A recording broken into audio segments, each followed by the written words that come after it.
Good morning. I'm Lisa Maria Neudert. I'm with the Oxford Internet Institute. I'm a researcher there and also a DPhil candidate. And I am doing work there with the project on computational propaganda, which is a project which is looking specifically into how algorithms and big data are being used to spread misinformation and to spread propaganda online. We are looking at misinformation from various different angles. We have looked into how misinformation is impacting elections. We have looked into the different threat actors. We have looked into what their motivations are. And over the past year, we have also begun to look into countermeasures. So the good news is it may have taken a while, but increasingly we see some movement in that space. We see some countermeasures emerging. In industry, in civil society, and another big field, of course, is regulation. I personally have often felt a little bit indecisive about regulation and its efforts, specifically on misinformation, because on the one hand, I think that in many ways we're probably past a point of self-regulation, also as Renee pointed out, in many ways, where we see a couple of social media companies trying to get their ducks in order.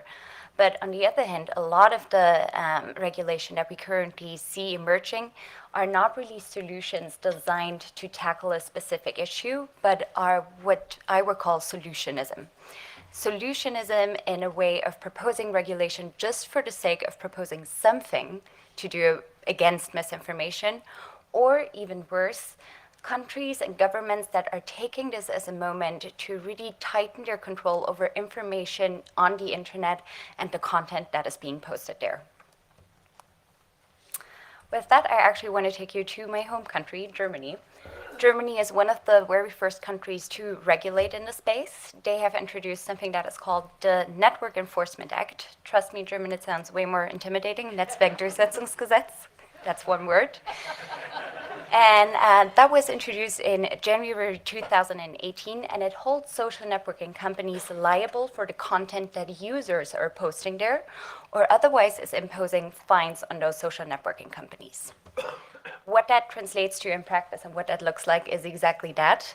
That is a so-called deletion center in Essen with about 500 people, soon to be 1,000 people, that are reviewing content that is being posted to Facebook every day, every hour, and are deciding whether it's content that should get deleted and should get taken down. So that is also worth pausing. This is trained staff that is doing that. It is not lawyers, it is not regulators, it is not somebody from a government agency, but that is trained staff from social media companies. So what is the kind of content that they're taking down? The law originally was designed to be against hate speech and also against fake news. And all content that is taken down is illegal in terms of what is illegal within the German law, and also law that is already has been existing. So that, for example, is libel, that is slander, that is defamation, but also various other forms of hate speech and misinformation.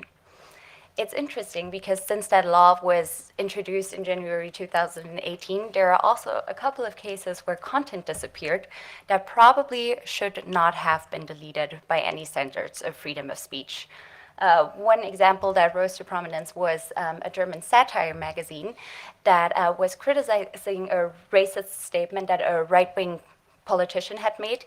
And in that criticism was actually referencing part of that statement. And then that got taken down, and Twitter had suspended their account for a day. One thing that I really like about this law is that it comes with a biannual report of the type of content that it gets taken down. And the first report only just came out. I brought a couple of numbers which you are probably not going to be able to read. But this is stating how many complaints users have filed because they thought something was illegal, and then how many pieces of content have been taken down. And there are sort of three takeaways from these numbers that I'm showing you here. The first takeaway is that this shows that users, to some extent, really are media literate. It's between 10 to 45% of the content where they thought it was illegal, that social networks also decided, yes, it is indeed illegal, which really shows that users have some form of capability to spot content that probably is very hateful, that is misinformation, and that is against the law. The other thing that is really interesting is if you take a look at Facebook here, you can see it's just 3-digit numbers. And that is not because Facebook in Germany is a great space for genuine democratic discourse, but it is actually because Facebook has made it really difficult to spot that flagging tool. And then the third thing, it's massive numbers that are taken down. Yes, it's millions of posts that are generated, but still, those are quite substantial numbers of content that are disappearing. And they are disappearing without any legal oversight, without any judges at the situation present. So I'll run through the next slide quickly because I'm already running out of time, but to look back at to what the problem is that we're actually trying to regulate and that we're concerned with. On the one hand, yes, we have algorithms that and big data that enable computation or propaganda, that enable the spread of misinformation. But on the other hand, we also see these kind of strategies really flock into the mainstream, both into the media and into politics. And then the third problem is the solutionism that I've just said that is emerging. So that is actually regulation and also other kinds of solutions that are really tightening the freedom of expression, the freedom of speech that we do have on the internet. The things that regulation can actually tackle and the things that regulators are really concerned with right now are, on the one hand, yes, the spread of junk news, misinformation, of course, foreign election interference, bots, trolls, data-driven campaigns, and then also a lot of regulators are thinking about, okay, how can we look into journalism and media literacy and support that? And I think one of the questions that we get asked a lot is, okay, then what should positive regulation actually look like? What should we do about this? And together with a colleague, Samantha Bradshaw, we got really interested in this topic, and we reviewed regulation that already is existing out there. We've been looking into the top 100 countries by population on the internet and have looked into what kind of regulation has emerged there. And this is the countries that we found where there is new regulation introduced since 2016, specifically addressing the spread of misinformation in relation to propaganda campaigns, in relation to foreign interference. So what's interesting, it's quite a broad geographical spread, and it's also democracies as well as countries that are perhaps less democratic. And we have tried to map and make sense of that a little bit. And we have looked into the measures and the different actors that are being addressed. And one of the things that we are seeing is that is often social media platforms are the target, and how that is then looking like as we have, for example, data protection regulation, we have advertising transparency and content takedowns. The second group is citizen and media. That is, for example, media accreditation. For example, in Tanzania, now if you're a blogger or a journalist, you actually have to get accredited by the media if you don't want your content to be deleted and you don't want to be fined. And we have also controls in literacy. We have, of course, government inquiries, and we have security and defense monitoring, which is often done within the military.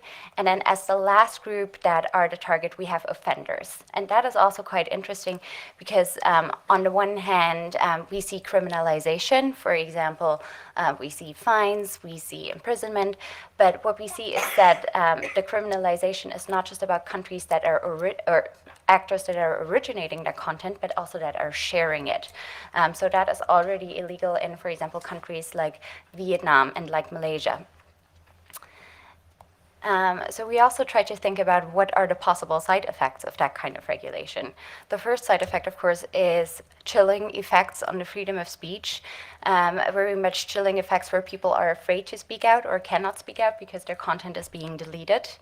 Very interesting is that we have seen a learning curve for authoritarian regimes. For example, that German law that we just talked about has been copied by Russia, and it also has been pointed to by Malaysian and by Vietnamese regulators that, however, are enforcing that law with a different democratic background and a different rule of law.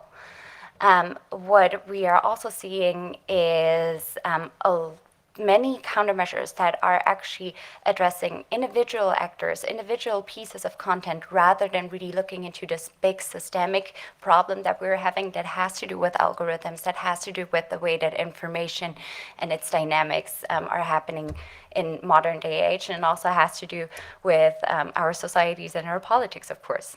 And the fourth sort of trend that we distinguished is that a lot of the tasks that perhaps should have been, or in the past would have been, with courts, with laws, with governments, are now being outsourced to social media companies, where they indeed get in that position where they're the purveyors of what is truth and what is not. And with that, I already come to the conclusion. I really want you to understand that the way that we're regulating will come with consequences, and it also will inevitably come with unintended consequences.